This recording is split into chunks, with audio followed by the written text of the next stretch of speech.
So the first thing I had to do was get a train to Glasgow Buchanan bus station and then take the bus to the airport through service 500.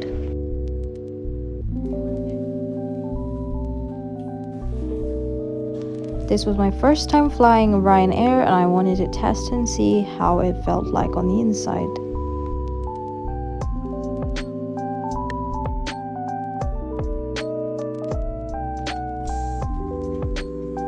Luckily I was given the last row in the entire airplane and that was quite comfortable, and I'm pretty short either way, so I didn't have to worry about spacing.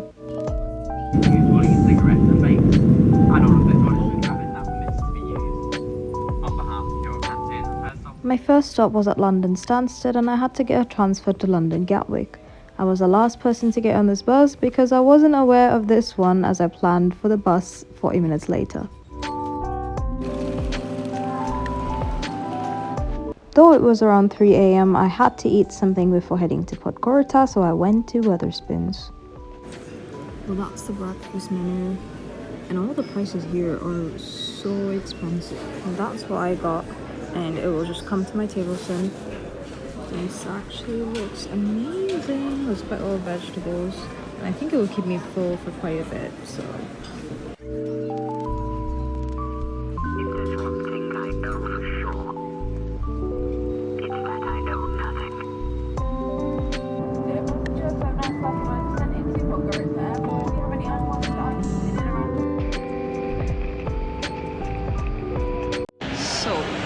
Now I'm in the airport and I've got myself a bottle of water and a wee croissant. Not gonna lie, you do have to sort everything beforehand. But I was told it was the best idea, the cheapest way to come and take care of the internet here. The croissant though is so good, really soft on the inside. Right, so I'm trying to find this taxi. Found it! That's amazing. But look at this beautiful place.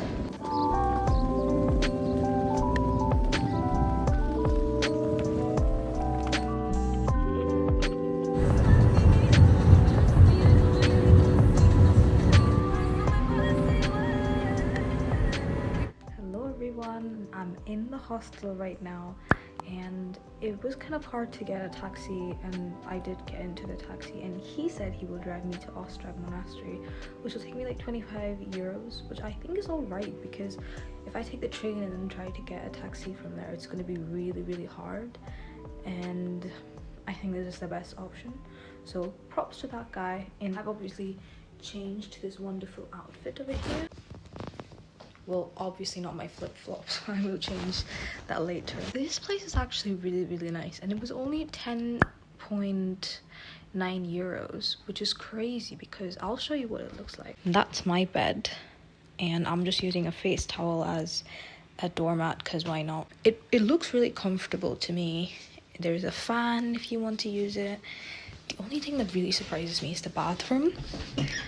Like, look at that. They even have lights on here, which is crazy.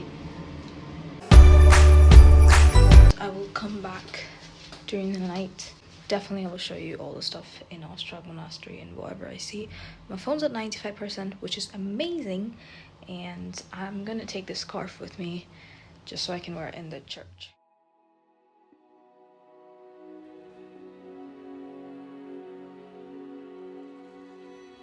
The church is wonderfully built on a cliff 900 meters above the Zeta Valley. It's not only for Orthodox Christians, but for anyone to feel its healing nature. It's best to get here by car, as it's pretty high up the mountain to walk to or get a bus.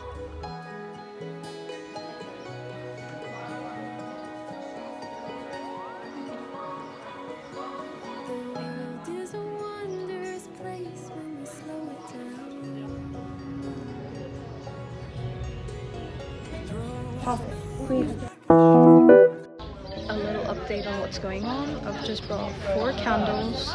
I'm gonna light them up and pray. So after that I'm gonna head back down and try to find a restaurant to have food from, and also try to find a shuttle. Alright, so right now I'm just hiking downwards from the monastery because it was just like a 38-minute hike down. So I don't think it's much of a problem. And I only have 18 minutes left, so we're good to go.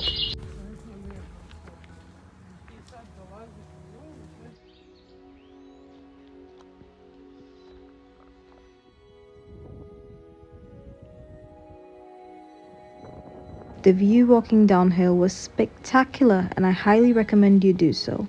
Please do book a taxi from the lower monastery and you'll understand why I'm saying this in the further clips. On the way, I found this beautiful viewpoint called the Vidikovac Plateau. There was literally no one here, so I spent a lot of time enjoying the nature and taking pictures of myself. This is the lower monastery. I'm just gonna have a little peek inside here. Guys, I feel like I'm being cooked alive. It's been so long since I've been in heat like this. I wanted an ice cream, not ice cream, but like fruit lolly or something. Went into one of the stalls that seemed like they had it. They had a poster with it and all, but they didn't. So I didn't want to have like anything milk, so I bought this instead. It was €250. Look at these lovely houses here.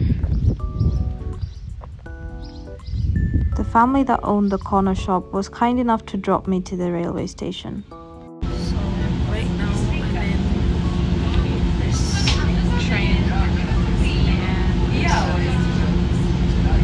it was not an easy way to get here. I will let you know about it later.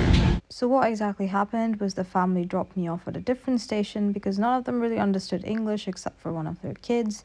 And this was kind of confusing for me because I didn't really know what station it was until I found out it was closer to Podgorica than the one I had planned. We are going to Konoba Lanterna just now.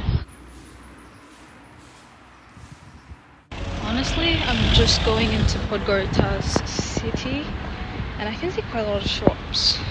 But my main goal is to eat something. I've not eaten for a good while.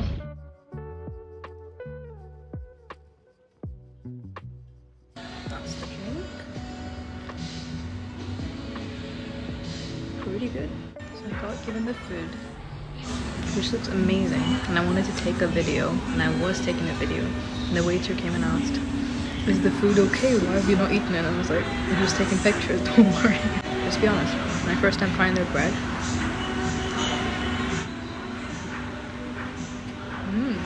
Really good. On the way to the church I'd originally planned, I found this beautiful spot called the old Ribnica River Bridge. There seemed to be live music on a hotel opposite where I was standing, and they played really good music.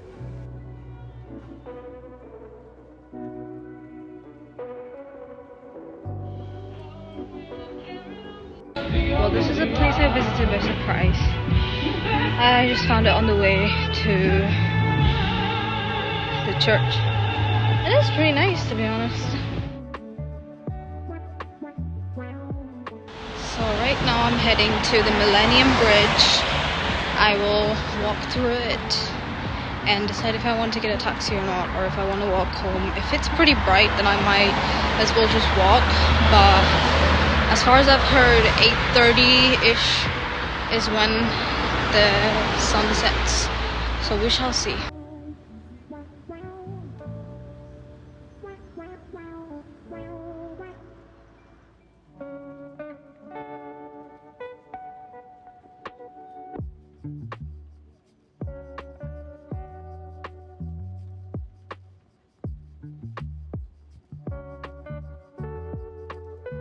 Most taxis were not available at that time of the day, so I had to walk back to the hostel. If you ever book with Snezza, please do make sure you have a taxi booked beforehand or a rented car, as it's not the best idea to walk back due to time and distance. That's it for day 1. See you in day 2's vlog. Bye!